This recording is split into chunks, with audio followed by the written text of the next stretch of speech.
And it means namaz is a relaxation for all of us. Namaz is the way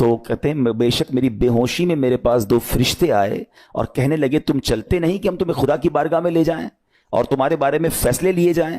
دوسرے فرشتے نے کہا انہیں لوٹا دو، یہ ان افراد میں سے ہے جن کے لیے ان کی ماؤں کے پیٹ میں ہی سعادت مندی لکھ دی گئی تھی، اور ان قریب اللہ تعالیٰ ان کے ذریعے ان کی اولاد کو جب تک چاہے گا نفع دے گا۔ اس کے بعد آپ رضی اللہ تعالیٰ 1 مہینہ مزید زندہ رہے، اس کے بعد انتقال ہوا۔ تو پتہ چلا کہ آپ کی والدہ نے نماز پڑھی، اللہ سے مدد مانگی، اور آپ کو اللہ نے ایک نئی زندگی عطا فرمائی۔ تو آپ اپنی زندگی میں اس پریکٹس کو آج اس آیت سے دیکھیں، ہم نے کرنا کیا ہے؟ ہم جب بیان میں آئیں تو صرف بیان نہیں سننا ہے، ہم نے اللہ نے مجھے کہا کیا ہے، ہم اس ٹاپک کو لے کے اسی لیے چل رہے ہیں نا کہ میرے رب نے ڈائریکٹلی مجھ سے کیا بات کی ہے۔ تو آج اس آیت میں یہ لیسن مل رہا ہے کہ جب کسی پرابلم میں ہے، کلیمٹی میں ہیں، تو اللہ کی طرف جانا ہے اور نماز سے مدد چانی ہے۔ وَاسْتَعِينُوا بِالصَّبْرِ وَالصَّلَاةِ۔ اچھا اب آپ دیکھیں پیارے آقا کی نماز کی کیسی عادت تھی۔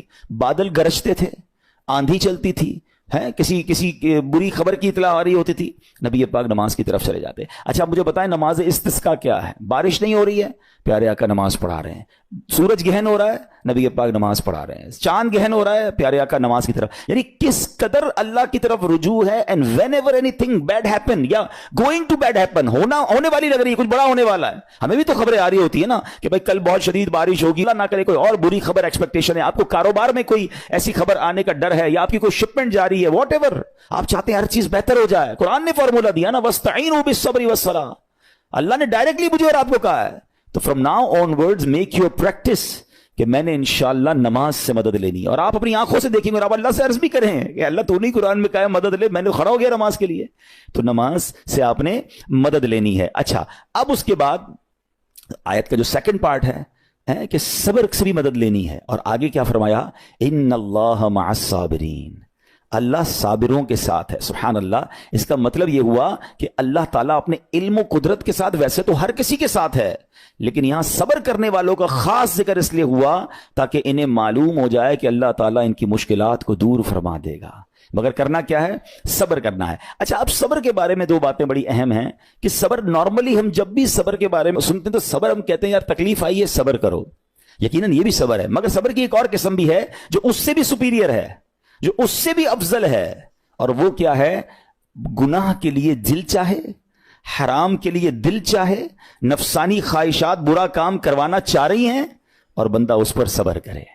یہ صبر جو ہے نا، یہ شریعت کو اور محمود ہے اور بڑا افضل ہے کہ انسان کو جی چاہے کہ فلاں گناہ کرنا ہے مگر وہ اس پر صبر کرے۔ اور دوسرا صبر وہی ہے جو ہم جانتے ہیں کہ کوئی مصیبت آ جائے، کوئی آفت آ جائے، کوئی ہمارا اللہ نہ کرے کسی سے لڑائی ہو جائے، ہمیں کوئی برا بلا کہے، ہم اسے معاف کر دیں، صبر کریں، یا جسمانی تکلیف ہے، کاروبار میں پرابلم ہے، ہم اللہ کی رضا پر راضی رہیں۔ تو یہ 2 قسم کے صبر ہیں، اور جب کوئی بندہ صبر کرتا ہے نا تو قرآن و حدیث اور بزرگان دین کے اقوال سے میں اب آپ اس کے 10 فائدے بتانا چاہتا ہوں، میں کہتا جاؤں گا، آپ اللہ کے ذکر کی نیت سے سبحان اللہ بھی کہتے رہیں، جنت میں درخت بھی لگاتے رہیں، ٹھیک ہے؟ اللہ تعالیٰ صبر کرنے والوں کے ساتھ ہے، صبر کرنے والے کو اس کے عمل سے اچھا اجر ملے گا، صبر کرنے والے کو بے حساب اجر ملے گا، صبر کرنے والوں کی جزا دیکھ کر قیامت کے لوگ حسرت کریں گے، صبر کرنے والے رب کریم کی طرف سے درود و ہدایت اور رحمت پاتے ہیں، صبر کرنے والے اللہ کو محبوب ہیں، صبر آدھا ایمان ہے، صبر جنت کے خزانوں میں سے ایک خزانہ ہے،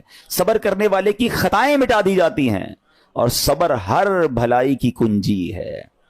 اب آتے ہیں ان دونوں صبر کو تھوڑا سا ڈیفائن کرتے ہیں۔ ایک نفسانی خواہشات، گناہ کا جی چاہتا ہے، کیونکہ نفس ہے نا وہ تو ہر وقت موج مستی چاہتا ہے، وہ تو ہر وقت چاہتا ہے جناب بس یہ بھی کام کر لوں وہ بھی کر لوں۔ اب مجھے یہ دیکھنا ہے کہ میرا یہ کام اللہ کو راضی کرے گا یا رب کو ناراض کر دے گا۔ لیکن جو نفسانی خواہشات پر صبر کرتا ہے نا، گناہ سے اپنے آپ کو بچاتا ہے، قرآن کیا کہتا ہے؟ وَأَمَّا مَنْ خَافَ مَقَامَ رَبِّهِ وَنَهَى النَّفْسَ عَنِ الْهَوَىٰ فَإِنَّ الْجَنَّةَ هِيَ الْمَأْوَىٰ، اور رہا وہ جو اپنے رب کے حضور کھڑے ہونے سے ڈرا اور نفس کو خواہش سے روکا تو بے شک جنت ہی اس کا ٹھکانہ ہے۔ دل چاہ رہا ہے، شیطان کہہ رہا ہے کر لے، کوئی دیکھنے والا نہیں ہے، علاقہ بھی چینج کر لیا، شہر بھی تبدیل ہو گیا، nobody here to watch you، مگر اللہ دیکھ رہا ہے۔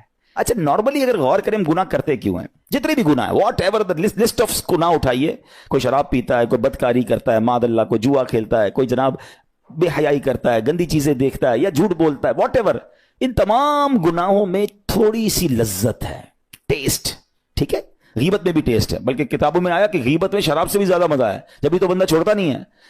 اچھا لیکن یہ تمام ٹیسٹ میں ایک بڑی اہم بات اب میں کہنے جا رہا ہوں. یہ بزرگ نے بڑی کمال کی ون لائنر ہمیں دے دیا ہے. وہ کہتے ہیں کبھی بھی لذت کے لیے گناہ مت کرنا, کیونکہ لذت ختم ہو جائے گی, گناہ کا جواب اور پنشمنٹ باقی رہ جائے گی. اب آپ اس فارمولے کو سامنے رکھیں کہ جب بھی ہم گناہ کرتے ہیں فیو منٹس یا فیو آورز کی ایک انجوائمنٹ ہے, آفٹر دیٹ انجوائمنٹ ختم, مگر اس کا جواب باقی ہے, عذاب باقی ہے, اللہ نہ کرے اللہ ناراض ہوا تو پنشمنٹ باقی ہے. تو کیا فرمایا, انجوائمنٹ کے لیے گناہ مت کرنا, انجوائمنٹ ختم ہو جائے گی, عذاب باقی رہ جائے گا. اور اگلا سینٹنس کتنا خوبصورت ہے, فرماتے ہیں کبھی بھی تکلیف کی وجہ سے نیکی مت چھوڑنا, تکلیف ختم ہو جائے گی, اجر باقی رہ جائے گا. اب مثال دیتا ہوں, اس کی 2-3 ایگزامپل سمجھیے. گناہ کی ایگزامپل تو آپ سمجھ گئے کہ کوئی بھی تھوڑی دیر کا گناہ کرتا ہے, لذت پاتا ہے, وہ گناہ ختم, عذاب باقی. اب نیکی میں کیا ہوتا ہے, فجر کے لیے اٹھنا, نیند آ رہی ہے, دل نہیں چاہ رہا, آپ اٹھے, آپ نے وضو کیا, فجر پڑا, وہ اٹھنے کی تکلیف تو ختم ہو گئی نا, واپس سونا ہے تو سو جائیے, مگر فجر کا اجر اور ثواب باقی رہ گیا ہے. رمضان کے روزے ڈیفیکلٹ ہیں, لیکن افطار کے بعد تکلیف ختم ہو جاتی ہے, ہم کھاتے پیتے ہیں, موج کرتے ہیں, مگر ثواب باقی رہ جاتا ہے. کبھی کبھی آپ کو کوئی مسجد میں بلاتا ہے, یار چلو بھائی بیان ہو رہا ہے, اجتماع ہو رہا ہے, کوئی نیکی کی بات ہو رہی ہے, نہیں یار دل نہیں چاہ رہا, آپ آ گئے, آدھے 1 گھنٹہ بیٹھے, پھر چلے گئے, وہ آپ کا جو ٹینشن تھا یا پریشر تھا وہ ختم ہو گیا, مگر ثواب باقی رہ گیا. تو اب اس فارمولے کو یاد رکھیے گا, جب بھی گناہ آپ کی طرف آئے نا, آپ سوچیں کتنی دیر کا فائدہ ہے, 1 گھنٹہ دوستوں کے ساتھ بیٹھوں گا, بری باتیں کروں گا, 2 گھنٹے فلم دیکھوں گا, 2 ڈھائی 3 گھنٹے, بس اس کے بعد جواب تو باقی ہے نا, قیامت تک اللہ کو جواب دینا پڑے گا. نہیں یار مجھے انجوائمنٹ کے لیے گناہ نہیں کرنا ہے. اور جب کوئی نیکی کا کام آئے اور آپ کو لگے یار دل نہیں چاہ رہا, مزہ نہیں آ رہا, بوریت ہوگی, چھوڑنا یار, تو بندہ سوچے کتنی دیر کی نیکی ہے, آدھے گھنٹے کی, 1 گھنٹے کی, بس 2 گھنٹے کی, اور ثواب باقی رہ جائے گا. Let's do it. اگر یہ بات سمجھ آ گئی نا آپ کو, تو انشاءاللہ دیکھیے گا گناہ سے بچنا اور نیکیاں کرنا آسان ہو جائے گا. تو اب کیا فرمایا قرآن نے کہ جس نے اپنے نفس کو روکا, کیا خوبصورت آیت ہے, وَأَمَّا مَنْ خَافَ مَقَامَ رَبِّهِ وَنَهَى النَّفْسَ عَنِ الْهَوَىٰ, اور رہا وہ جو اپنے رب کے حضور کھڑے ہونے سے ڈرا اور نفس کو خواہش سے روکا, تو بے شک جنت ہی اس کا ٹھکانہ ہے. اور ایک اور جگہ کمال سے فرمایا, وَلِمَنْ خَافَ مَقَامَ رَبِّهِ جَنَّتَانِ, مبارک ہو ان کو جو اللہ سے ڈرتے ہیں نا, صبر کرتے ہیں, گناہ نہیں کرتے, رک جاتے ہیں. قرآن کہتا ہے جو اپنے رب کے حضور کھڑے ہونے سے ڈرے اس کے لیے 2 جنتیں ہیں, 1 نہیں 2 جنتیں ہیں. سورہ رحمان کی آیت ہے.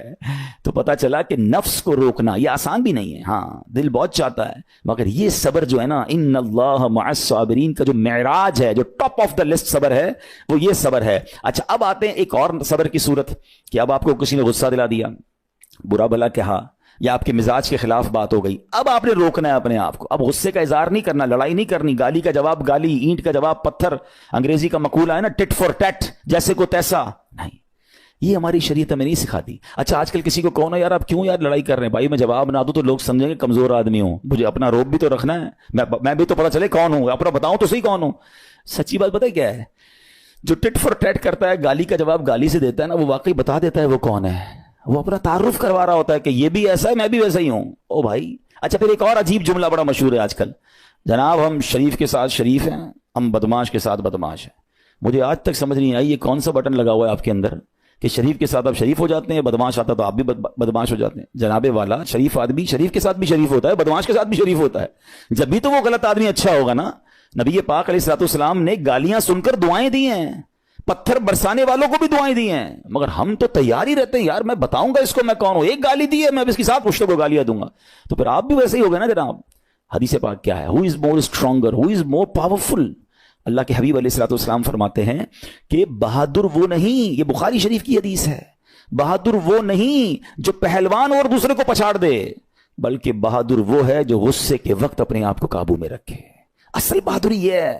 تو اگر آپ نے واقعی صبر سے مدد لینی ہے, ان اللہ مع الصابرین کا مجدہ لینا ہے, تو بدلے نہیں لینا ہے, معاف کرنا ہے. ذرا مل کر میرے ساتھ شب قدر کی دعا دہرائیے گا, اللہم انک عفو کریم تحب العفو فاعف عنی, اللہم انک عفو کریم تحب العفو فاعف عنی, اللہم انک عفو کریم تحب العفو فاعف عنی. واٹ از دا میننگ, اس دعا کا معنی کیا ہے؟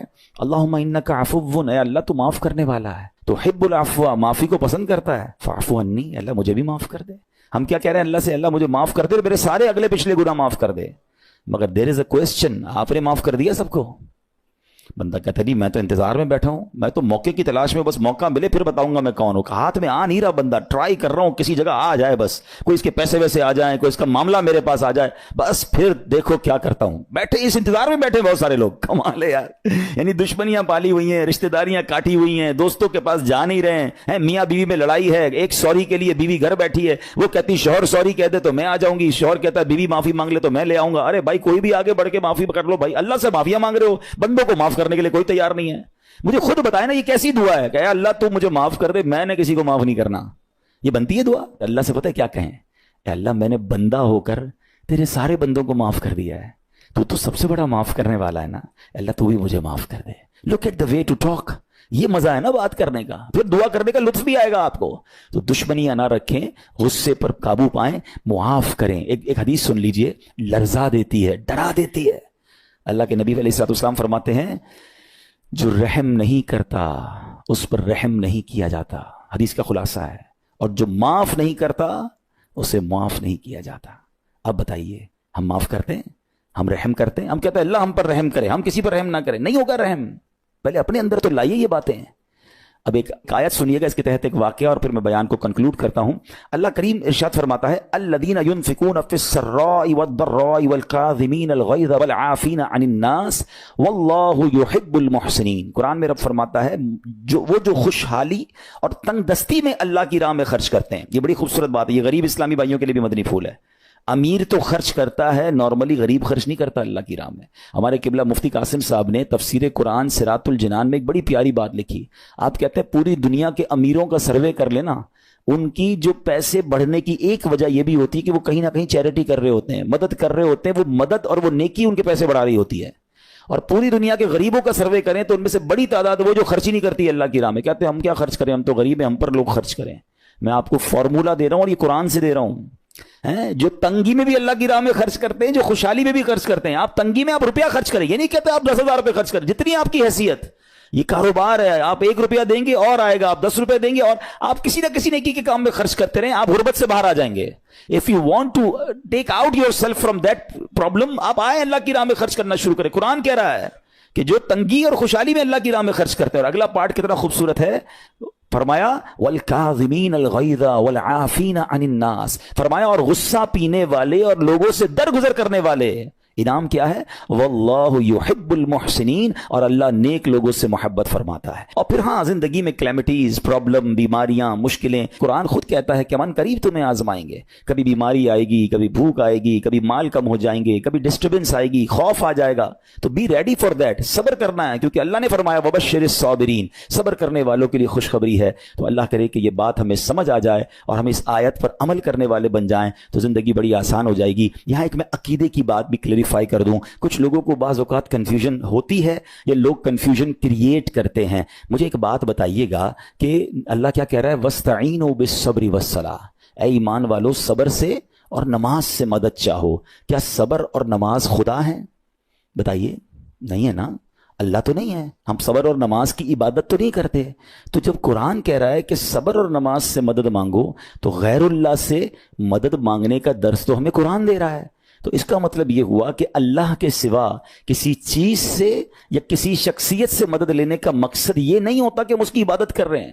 اگر آج کے دور میں کوئی اللہ کے نبی سے کہتا ہے کہ یا رسول اللہ انظر حالنا, یا بھر دو جولی میری یا رسول اللہ, تو یہاں کوئی شرک کی بات نہیں ہے, کیونکہ یہاں یہ نیت نہیں ہے کہ ہم ان کو خدا مان رہے ہیں, یا یہ بھی نیت نہیں ہے. ایک بات, ایک عقیدہ کلیئر کر دیتا ہوں, پوری دنیا میں عاشقان رسول کا یہی عقیدہ ہے کہ کوئی نبی, کوئی صحابی, کوئی ولی اپنی طرف سے کسی کو کچھ نہیں دے سکتا. وہ سب رب کے محتاج ہیں, اللہ کسی کا محتاج نہیں ہے. جو اللہ کا ہے وہ اس کا اپنا ہے. ہاں اللہ نے اپنے مخصوص بندوں کو کچھ عطائیں کی ہوئی ہیں, کچھ پاورز دیے ہوئے ہیں, وہ اللہ کی عطا سے اگر کسی کو تقسیم کرتے ہیں تو اس میں کوئی پرابلم نہیں ہے. قرآن کہہ رہا ہے اے ایمان والو صبر اور نماز سے مدد چاہو. یہاں ایک اور بات سمجھنی ہے, دنیاوی طور پہ بھی کیا ہوتا ہے کہ آپ کسی باس ہوتا ہے اپنے کسی مینیجر کو پاور آف اٹارنی دے دیتا ہے کہ یہ تمہارے پاس اس پراپرٹی کا پاور ہے، تمہارے پاس فلاں چیز کا پاور ہے، وہ اس پاور کے بہاف پر وہ کام کر دیتا ہے، مگر کوئی یہ نہیں کہتا کہ he is the owner, actually he have attorney, he have power of attorney.